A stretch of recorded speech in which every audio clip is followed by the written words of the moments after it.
Hello everyone, പുതിയൊരു വീഡിയോയിലേക്ക് എല്ലാവർക്കും സ്വാഗതം. അപ്പം ഞാൻ മുൻപൊരു വീഡിയോയിൽ പറഞ്ഞ പോലെ LLB ഒക്കെ കഴിഞ്ഞ് ഒരു സർവീസിൽ കയറാൻ ആഗ്രഹിക്കുന്നവർക്ക് ഒരു ഗോൾഡൻ ഇയർ ആണ് 2025. ഒരുപാട് കോമ്പറ്റീറ്റീവ് എക്സാമിൻ്റെ നോട്ടിഫിക്കേഷൻ വരുന്നത്. ഇപ്പം ജനുവരി മാസത്തിൽ ലീഗൽ അസിസ്റ്റന്റിന്റെ നോട്ടിഫിക്കേഷൻ വന്നു. അതുപോലെ തന്നെ ഇപ്പോൾ കേരള ജുഡീഷ്യൽ സർവീസ് എക്സാമിനേഷന്റെ നോട്ടിഫിക്കേഷനും വന്നിട്ടുണ്ട്. ഏതാനും മാസങ്ങൾക്ക് മുന്നേ ഈ വർഷം മുതൽ കേരള ജുഡീഷ്യൽ സർവീസ് എക്സാമിനേഷൻ എഴുതാൻ 3 വർഷത്തെ പ്രാക്ടീസ് എക്സ്പീരിയൻസ് വേണം എന്നുള്ള ഒരു ന്യൂസ് പറക്കുന്നുണ്ടായിരുന്നു. അപ്പം നമുക്ക് ഈ വർഷത്തെ നോട്ടിഫിക്കേഷൻ ഒന്ന് പരിശോധിച്ച് നോക്കാം. അങ്ങനെ ഒരു 3 ഇയർ എക്സ്പീരിയൻസിന്റെ ക്രൈറ്റീരിയ എവിടെയെങ്കിലും പറയുന്നുണ്ടോ നമുക്കൊന്ന് നോക്കാം. അപ്പോൾ കേരള ജുഡീഷ്യൽ സർവീസ് എക്സാമിനേഷൻ 2025 നമുക്ക് നോട്ടിഫൈ ചെയ്ത Kerala judicial service examination 2025.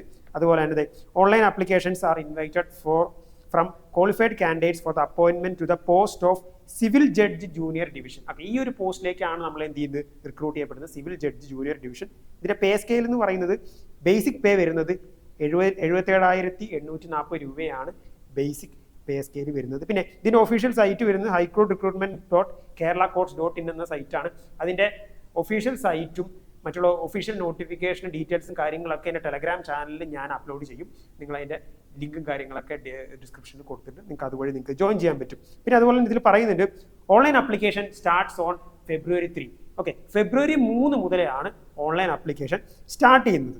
Okay, നമുക്ക് എത്രത്തോളം വേക്കൻസിനെ നോക്കാം. 12 വേക്കൻസിയാണ് ഇപ്പോൾ പറയുന്നത്. 12 പ്രൊബബിൾ വേക്കൻസീസ് ആണ് പറയുന്നത്. പിന്നെ മോഡ് ഓഫ് സെലക്ഷൻ നമുക്കറിയാം.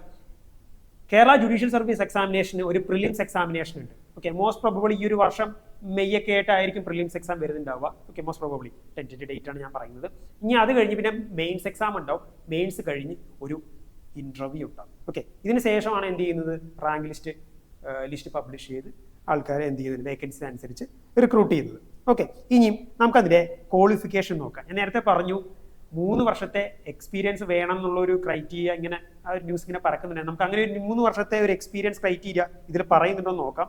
ഓക്കെ, ഇതിന്റെ മെയിൻ ആയിട്ടുള്ള ക്വാളിഫിക്കേഷൻ പറയുന്നത് shall be citizen of India. പിന്നെ അതുപോലെ തന്നെ shall hold a LLB degree, ഒരു LLB ഡിഗ്രി ഹോൾഡർ ആയിരിക്കണം. Shall not have completed 35 years of age on the first day of January 2025. അതായത് 1/1/2025 35 വയസ്സ് കംപ്ലീറ്റ് ചെയ്തതായിരിക്കരുത്. ഓക്കെ, ഇതിലും ഈ 35 വയസ്സ് എന്നൊരു ഏജിൽ റിലാക്സേഷൻസ് ഉണ്ട്. OBC കാറ്റഗറി ആണെങ്കിൽ 38 വയസ്സ് വരെ എഴുതും. ഇനി SC/ST കാറ്റഗറി ആണെങ്കിൽ 40 വയസ്സ് വരെ എഴുതും. അതായത് 5 വർഷത്തെ ഏജ് റിലാക്സേഷൻ ഉണ്ട്. ഇനി പേഴ്സൺ വിത്ത് ഡിസേബിലിറ്റീസ് ആണെങ്കിൽ 10 വർഷത്തെ ഏജ് റിലാക്സേഷൻ ഉണ്ട്. അതായത് 45 വരെ എഴുതാം. പിന്നെ അടുത്ത qualification shall be of good character, പിന്നെ shall be of sound mind. അതൊക്കെയാണ് ക്വാളിഫിക്കേഷൻ വരുന്നത്. അപ്പോൾ ഈ ക്വാളിഫിക്കേഷൻ ഭാഗം ശ്രദ്ധിച്ചാൽ മനസ്സിലാവും, അവിടെ എവിടെയും 3 ഇയർ എക്സ്പീരിയൻസിന്റെ ക്രൈറ്റീരിയ എവിടെയും തന്നെ പറയുന്നില്ല. അതായത് LLB പാസ്സായ ഏതൊരു വ്യക്തിക്കും ഈ വർഷത്തെ കേരള ജുഡീഷ്യൽ സർവീസ് എക്സാമിനേഷൻ എഴുതാൻ സാധിക്കും. ഓക്കെ, അപ്പോൾ ആ 3 ഇയർ എക്സ്പീരിയൻസ് ക്രൈറ്റീരിയ വന്നു എന്നുള്ളൊരു ടെൻഷനൊന്നും വേണ്ട. നിങ്ങൾക്ക് LLB പാസ്സായോ നിങ്ങൾക്ക് എന്തെങ്കിലും അപ്ലൈ ചെയ്യാം. ഇനി അതിൻ്റെ പ്രിലിംസിന്റെ സിലബസ് നമുക്ക് നോക്കാം. ഇനി മെയിൻസിന്റെ സിലബസും അതുപോലെ തന്നെ പ്രിപ്പറേഷന്റെ രീതിയും ക്ലാസ് വീഡിയോസ് ഒക്കെ ആയിട്ട് നമ്മൾ വരുന്നുണ്ട്. ഇപ്പം ഞാൻ ഈ വീഡിയോയിൽ പ്രിലിംസിന്റെ സിലബസ് ഞാൻ പറഞ്ഞുതരാം. പ്രിലിംസിന്റെ syllabus part A, part B, part C ആയിട്ട് ഡിവൈഡ് ചെയ്തിട്ടുണ്ട്. പാർട്ട് എയിലെ മെയിൻ സബ്ജക്റ്റുകൾ എന്ന് പറയുന്നത് CPC, civil procedure code, Indian contract act, negotiable instruments act, പിന്നെ transfer of property act, specific relief act, പിന്നെ Kerala building lease and rent control act. ഇതാണ് part എയിൽ. പാർട്ട് ബിയിൽ നമ്മുടെ CRPCയും IPCയും അതുപോലെ എവിഡൻസ് ആക്ട് ഉണ്ട്. അതായത് പഴയ നിയമങ്ങളും കളഞ്ഞിട്ടില്ല, അവോയ്ഡ് ചെയ്തിട്ടില്ല. ഓക്കെ, അതിൻ്റെ ഒപ്പം പുതിയ നിയമങ്ങളും ഉൾപ്പെടുത്തിയിട്ടുണ്ട്. ഭാരതീയ നാഗരിക സുരക്ഷ സംഹിത, ഭാരതീയ സാക്ഷ്യ അധിനിയം, അതുപോലെ തന്നെ ഭാരതീയ ന്യായ സംഹിത. അതായത് പഴയ നിയമത്തിനൊപ്പം പുതിയ നിയമങ്ങൾ കൂടെ പഠിക്കണം. ഇത് ഓൾറെഡി ഹൈക്കോർട്ട് കഴിഞ്ഞ വർഷത്തെ നോട്ടിഫിക്കേഷൻ അത് കൃത്യമായിട്ട് ക്ലാരിഫൈ ചെയ്തത് ഈ വർഷത്തെ എക്സാമിനേഷനിൽ പഴയ നിയമങ്ങളോടൊപ്പം പുതിയ നിയമങ്ങൾ വരുന്നുള്ളത്. പിന്നെ പാർട്ട് സിയിൽ constitution of India, legal GK, reasoning and mental ability. ഇത്രയാണ് പ്രിലിംസിന്റെ സിലബസ് വരുന്നത്. പ്രിലിംസ് മോസ്റ്റ് പ്രോബബിളി ഒരു മെയ്യൊക്കെ ആയിട്ട് നടക്കാനാണ് സാധ്യത. ടെൻറ്റേറ്റീവ് ആണ്, നമുക്ക് നോക്കാൻ കഴിയും. ഓക്കെ, ഇനി ഇതിന്റെ അപ്ലിക്കേഷൻ ഫീ നമുക്ക് നോക്കാം. Application fee SC/ST, unemployed persons with bench mark disability ഇവർക്കൊന്നും അപ്ലിക്കേഷൻ ഫീ ഇല്ല. ബാക്കി എല്ലാ കാറ്റഗറീസിനും 1250 അപ്ലിക്കേഷൻ ഫീ വരുന്നത്. അപ്പോൾ SC/ST അതുപോലെ തന്നെ പേഴ്സൺ വിത്ത് ഡിസേബിലിറ്റീസ് ഇവർക്കൊന്നും ഫീ ഇല്ല. ബാക്കിയുള്ള എല്ലാവർക്കും 1250 ഫീ വരുന്നത്. ഇതിൻ്റെ അപ്ലൈ ചെയ്യേണ്ട സൈറ്റും കാര്യങ്ങളൊക്കെ ഞാൻ നമ്മുടെ ടെലഗ്രാം ചാനലിൽ അപ്ഡേറ്റ് ചെയ്തോളാം. ഇനി പ്രധാനപ്പെട്ട ഡേറ്റുകൾ നമുക്ക് എന്താണെന്ന് നോക്കാം. പ്രധാനപ്പെട്ട ഡേറ്റുകൾ ഞാൻ പറഞ്ഞു. ഈ അപ്ലിക്കേഷൻ സ്റ്റാർട്ട് ചെയ്യുന്നത് ഫെബ്രുവരി 3 മുതലാണ്. അപ്ലിക്കേഷൻ സ്റ്റാർട്ട് ചെയ്യുന്നത് ഫെബ്രുവരി 3 മുതലാണ്. ലാസ്റ്റ് ഡേറ്റ് ഓഫ് അപ്ലിക്കേഷൻ വരുന്നത് ഫെബ്രുവരി 25ആണ്. Okay, last date of application വരുന്നത് ഫെബ്രുവരി 25ആണ്. അതായത് നമുക്ക് ഈ മജിസ്ട്രേറ്റ് എക്സാമിന് ഓൺലൈനായിട്ടും ഓഫ്ലൈനായിട്ടും ഫീ പേ ചെയ്യാം. ഓക്കെ, ഓൺലൈനായിട്ട് നമ്മൾ ഇലക്ട്രോണിക് ട്രാൻസാക്ഷൻ നമ്മൾ ചെയ്യുന്നു, ഓഫ്ലൈനായിട്ട് ചലാൻ വഴി ചെയ്യാം.